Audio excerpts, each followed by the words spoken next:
who is the CEO of Aankhen Incorporated. And the topic we're going to discuss is the Internet of Things in logistics. So, Subhash, can you first provide a brief background of yourself? Well, the last job I held was the chief architect of Apple Computer.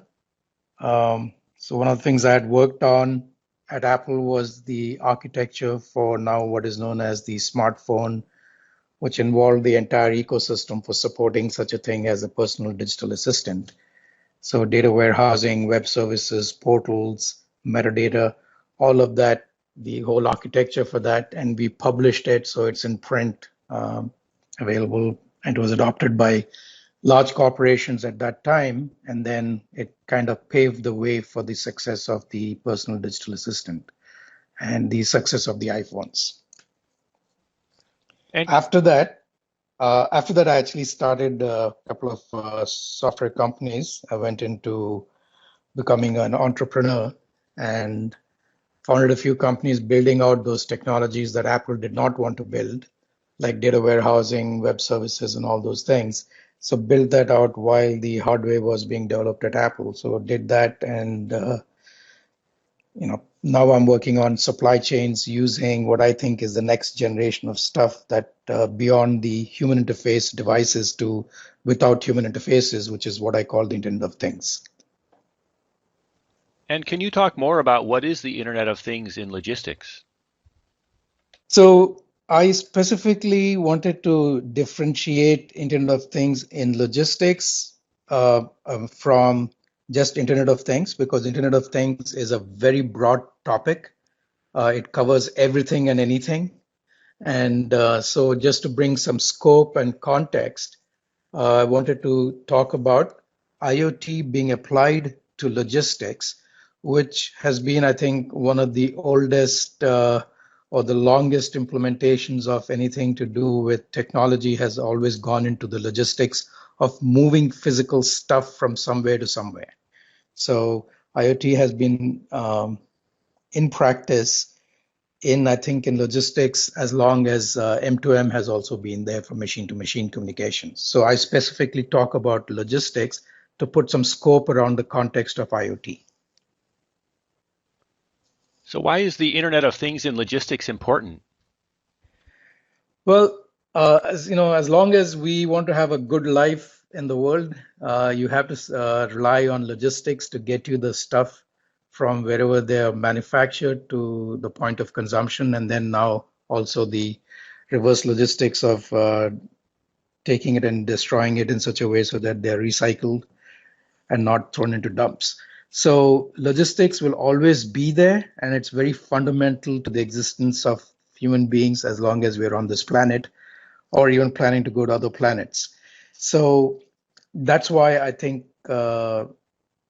logistics and IoT go together, and it's one of those fundamental things that will be there forever. How is the Internet of Things in logistics done effectively, and where have you seen success? So I mean, in IoT and logistics has been there in pretty much every aspect. Everybody wants to know when they order something, when they will receive it. They want to know the supply chain. Everybody talks about visibility. We talk about security. We talk about digitization of the supply chain. So all these things really today, the underlying driver of that is the internet for communications, right? The statuses are communicated, people place orders, you go, e-commerce works that way. The Ubers of the world, self-driving cars, trucks, all of them use some form of the Internet of Things. So there are devices, there are sensors, all of these being used at multiple levels, even to the moonshots of trying to launch a cargo route to Mars, for example, the space shuttle going back and forth, right? All this involves some sort of IoT in the logistics of all the components that go together to make that happen.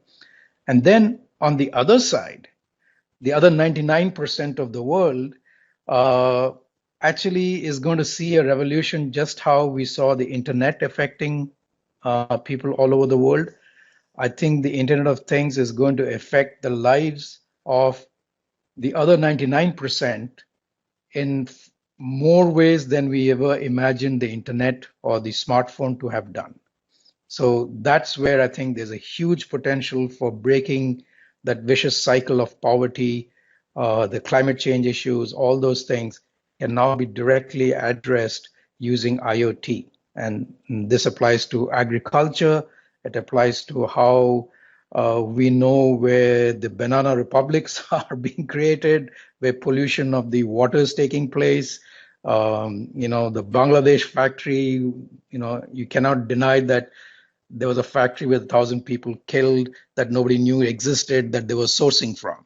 You kind of see the profound impact that it can have on the entire concept of visibility in logistics, supply chains, and things like that. And thanks for sharing today. Did we cover all the points you wanted to make about the Internet of Things in logistics? Well, I think this is a very early stage of the cycle of IoT in logistics. I think in terms of the new technologies coming in, there's a tremendous amount of progress, innovation taking place. I think we're completely going to change a lot of things. It can't cover all of that in such a short time, but I think we have a very exciting point in time where everything that we know of as today is likely to change in the area of logistics. So the entire 3PL industry that we are all familiar with is now going to be replaced with what I call a digitized version of 3PLs, which is third party information logistics. So there's a whole bunch of industries that difficult to cover in such a short period of time. Thank, I'm excited about it. thank you. And I'd love to have further interviews with you in the future to share with our community if you'd like. Sure, I'll be happy to. Thank you. Thank you, Dustin.